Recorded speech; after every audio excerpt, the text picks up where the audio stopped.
You know that feeling when you're sitting alone in a quiet room, maybe holding a warm cup of coffee that's getting cold, and suddenly your mind starts playing tricks on you? You find yourself asking questions that feel almost silly to voice out loud. Am I making this up? Is this real, or am I just imagining the whole thing? It's such a vulnerable moment, isn't it? And here's what I've discovered about these moments. They rarely happen because of something loud or obvious. It's not like someone shouted your name from the rooftops or did something dramatic to prove they care. Instead, it happens in the quietest ways possible. It's there in the way her face changes when you walk into the room, how her smile becomes warmer, more genuine. It's in the way she laughs at your joke, the one that probably wasn't even that funny, but somehow it sounds different when she's the one responding to it. But then something happens that almost everyone can relate to. Your mind starts having a conversation with you. It tells you a story you've heard so many times before that it almost feels like truth. You look across at her and you see someone young, vibrant, someone whose whole life is still an open book waiting to be written. Then you look at yourself, really look, and you see someone who has lived through things. You see the gray hairs that came from years of experience, the lines that tell stories of struggle and growth. Your mind doesn't wait for evidence. It doesn't ask for proof. It just fills in all the empty spaces with worry and doubt. You start telling yourself things like, "She's just being nice. That's just who she is as a person." Your internal voice whispers, "There's no way someone like her could ever see someone like you in that way." And without even realizing you're doing it, something shifts inside you. You quietly close a door in your heart. You close it carefully, gently, before she even has a chance to walk through it. If what I'm describing feels familiar, if it's something you've been carrying around inside without telling anyone, I want you to stay with me. I genuinely want to talk with you until the very end of this conversation. And if you've ever experienced that rare feeling of finding a place where people have honest conversations, the kind that don't play games with your heart or manipulate your feelings, then I'm asking you to consider something. What if this moment, right now, could be different for you? Let me share something with you that I've learned from sitting down with countless people and listening to the deepest parts of their stories. I've noticed that people often get stuck in two very different ways, and it's important to understand which one you're caught in. The first mistake men make is not what most people think. It's not about believing that every woman in the world likes them. That's not it at all. The real mistake I see over and over is something different. It's men who have completely convinced themselves that no younger woman could possibly like them. Those are two completely different traps. One makes a man full of false pride and ego, but the other one, the one I see most often, makes a man blind.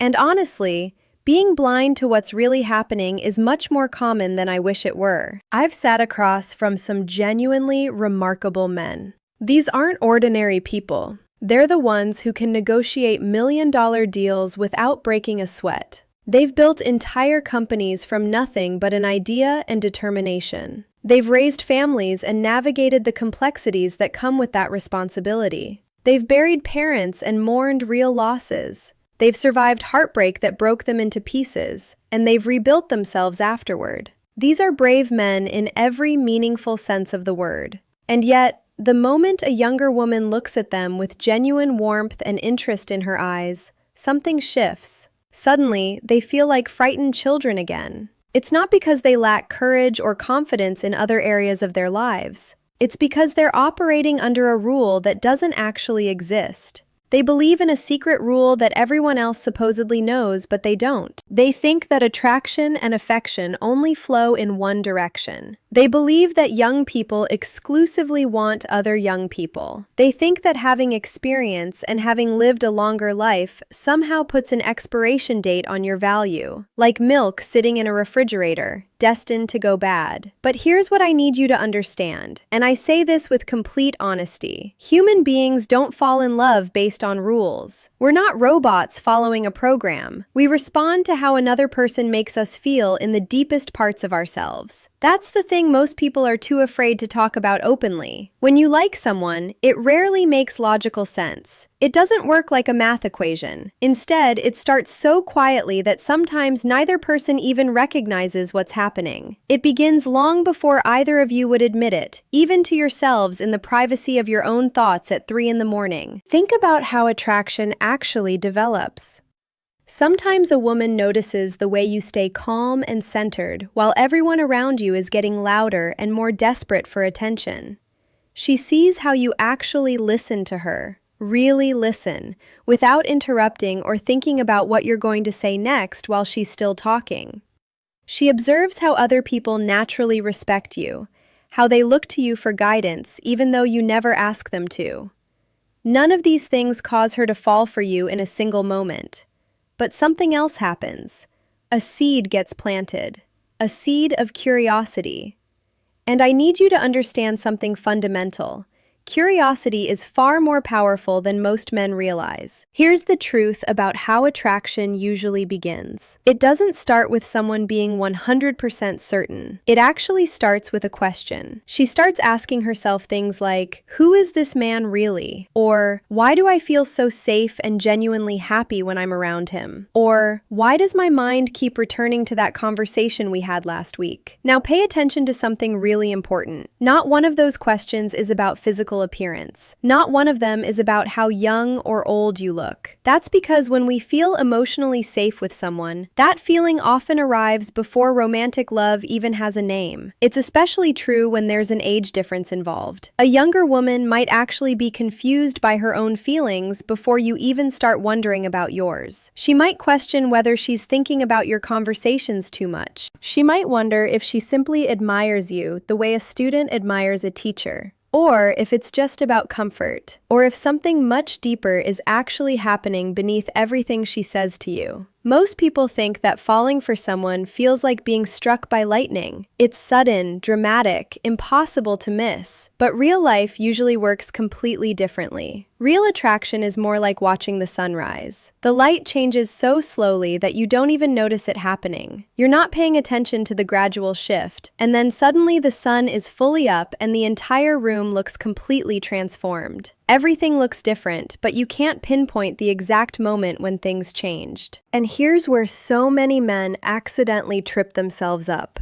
The moment they start to suspect, even just a tiny bit, that she might like them, they panic. They rush to try and name it and claim it. They start performing. They act like they're on a stage in front of an audience. They try too hard. They talk louder than necessary. They send long messages that go on, filled with information nobody asked for. They start bringing up their achievements and accomplishments even though the conversation never went in that direction. I understand why men do this. When we're afraid of losing something we care about, our instinct is to grab it tightly. But real heart-to-heart connection doesn't thrive under pressure. In fact, pressure tends to kill it. Think back to the last person who made you feel truly understood. The last person who made you feel like they genuinely got you. Did that happen because they were constantly trying to impress you? I'm guessing not. It happened because when you were with them, you didn't feel judged. You didn't feel like you had to rush. You didn't feel like you needed to become a different version of yourself just to earn their attention or approval. That's exactly where real attraction begins. It doesn't begin with big fireworks and dramatic moments. It begins with a feeling of relief. It's that quiet, profound feeling of finally being able to set down your heavy shield and just breathe naturally. And this becomes even more crucial when two people are separated by a significant age gap. Years change the circumstances of our lives. They change what we've experienced and what we've been through, but they don't change what our hearts fundamentally need. A younger woman doesn't stop wanting someone to be genuinely kind to her just because she's younger. She doesn't suddenly stop valuing a man who is solid and reliable, like a rock in a stream that doesn't move. She doesn't stop caring about whether someone is being their authentic self. And in a world that's increasingly filled with noise and performance and pretense, being someone who is genuinely steady and real makes you stand out. It actually makes you more attractive, not less. This is where the conversation gets really interesting. The very first real sign that she likes you is almost never her trying to flirt with you. It's much quieter and more subtle than that. In fact, most men miss it completely because they're looking for the wrong signals. Once you understand why this happens, you'll never look at those quiet moments the same way again. This first silent sign isn't found in what she says out loud to you. It's found in what she doesn't need to say. Let me explain this in a simple way. There's a quiet shift that happens when someone starts to feel genuinely drawn to another person. It doesn't look like something from a movie. There's no dramatic soundtrack. Most of the time, it just flows naturally into regular conversations, so smoothly that both people almost miss it. She starts letting you see little pieces of her authentic self that don't serve any particular purpose or agenda. She's not telling you stories designed to make herself look impressive or cool. She's not presenting some shiny, perfect version of her life to you. She's just showing you real bits and pieces of who she actually is. Maybe she tells you about that one coffee shop where she goes when she's feeling down. Maybe she mentions that her hands shake a little before she has to speak in front of people at work, even though everyone else sees her as confident. She might laugh about something silly or slightly embarrassing that happened to her years ago. None of these details are things she has any obligation to share with you,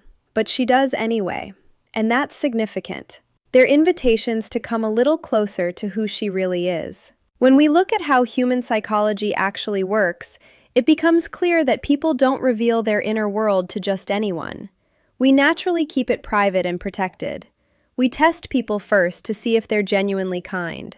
When a woman feels emotionally safe with you, the way she communicates will transform. It becomes less about transferring information and more about creating a real connection between your hearts. And here's what many older men do without realizing it. They assume that her openness and honesty just means she wants to be friends. Or they become so convinced that she's simply comfortable with them that they don't see the deeper feelings that are actually present beneath those quieter moments. Now, we have to be thoughtful here. Just because someone is open and vulnerable with you doesn't always mean they want a romantic relationship. That's absolutely true. People can feel genuinely safe with you and still only want to be your friend. That's possible. But when that openness starts to happen alongside a few other quieter behaviors and patterns, that's when things become genuinely interesting. The picture starts to become clearer. Think about the people you've trusted most deeply with your heart. Didn't you stop editing yourself so much when you were around them? Didn't your conversations start going to places you never planned or anticipated? That's not random. That's how two people actually grow close. I've seen this pattern play out more times than I can count. A man will come to me months into something new and say, "I never saw it coming. I had no idea what was happening." Then he tells me the whole story of how it began. And almost every single time, all the signs were there. He just didn't believe they meant anything. She remembered the smallest things he said only once in passing. She looked for excuses to keep talking even after the conversation naturally seemed to be ending. She shared things about herself that she almost never tells anyone else. He witnessed every single one of these moments, but he didn't allow himself to believe they meant anything, because he'd already decided deep down that the age difference made it impossible for her to like him that way. Can you see how much power our thoughts have over us? They don't just change what we think about ourselves. They change what we're actually capable of seeing and recognizing. It's like standing outside at sunrise but wearing sunglasses so dark that you keep telling everyone it's still the middle of the night. The sun is absolutely there. It's rising. Everything around you is getting lighter, but you just cannot see it through those dark lenses. Let me tell you about the second quiet sign. She becomes genuinely interested in your life, but not just in your accomplishments. That distinction is really important. Anyone can ask, "What do you do for work?" That's just normal conversation. But when someone is developing real feelings for you, they ask different kinds of questions. They ask things like, "What were you like as a little boy? What made you choose the path you chose in life? What did you learn from that difficult time you went through?" Do you see where those questions are pointing? They're not directed toward your resume or your list of achievements. They're moving toward your actual story. They're searching for the real human being inside you. A younger woman who feels drawn to an older man is often intensely curious about his life. It's not because she wants a history lesson from a textbook. It's because she's trying to understand what kind of person those experiences created. She's looking for what you value, what you believe in, and how deep your feelings actually go. She wants to know who you are as a person, not just what you've accomplished or earned. And if you've ever had someone lean toward you emotionally, not just physically, but with their whole heart, if you've felt that genuine interest, you know exactly what I mean. You finish answering one question, and you can see she's already formulating the next one. She's not conducting a job interview. She's asking because your answers make her want to know even more. Being curious is one of the quietest ways of saying, I like you. We all become students of the people who matter most to us. We don't even do it on purpose, it just happens automatically.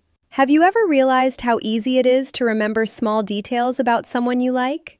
You remember the name of the dog they had when they were 10. You remember their favorite song. You remember exactly how much sugar they put in their coffee. Nobody forces you to memorize those things. Your brain just wants to hold on to them because that person matters. It works exactly the same way for her. If she brings up something you said weeks ago that you yourself had forgotten, stop for a moment and think before you dismiss it. We remember things about people we care about. Now, one sign doesn't mean everything. One piece doesn't complete the whole picture. But how people act is like a puzzle. Each small piece looks ordinary on its own. It's only when you put multiple pieces together that the whole image becomes clear. And there's another piece that's very easy to miss because it looks like she's simply being polite, but it's much deeper than politeness. Once you recognize it, you'll start seeing it in conversations that you used to think were completely ordinary. This third sign is so quiet that most men miss it because it doesn't look like romance at all. It just looks like things are simple and easy. She starts creating reasons for your conversation to continue. These aren't big, dramatic reasons. They're just tiny openings to keep the connection alive and present. You answer her question, and rather than letting the conversation end, she asks another one right away. A talk naturally comes to a point where it should probably end, but somehow it keeps going. She sends you something that reminded her of what you were discussing 3 days ago. Maybe it's a song or an article she read or a funny picture. She might simply say, "This made me think of you." To other people, these seem like small, insignificant moments. But if you understand how human psychology works, they carry real weight. We all carefully protect our time. Time is the most valuable resource we actually have. Every text message, every phone call, every extra few minutes of conversation is a choice she's making. When someone keeps choosing to keep you in their thoughts and in their world, it communicates something real. It doesn't tell you everything, but it tells you that you matter to her. And this is exactly where many older men get stuck. They say to themselves, "She's probably just a nice person." And she might be. Good people exist. Friendly people are real. That's exactly why you shouldn't jump to conclusions based on just one thing. But ask yourself this honestly. Is she doing this with everyone she meets? Or does it seem like this pattern only happens with you? There's a real difference. Thank you for continuing with me. The deeper understanding of how real connection develops, how it grows in the quiet spaces and small moments, this is what changes everything about how you see the world and the people around you.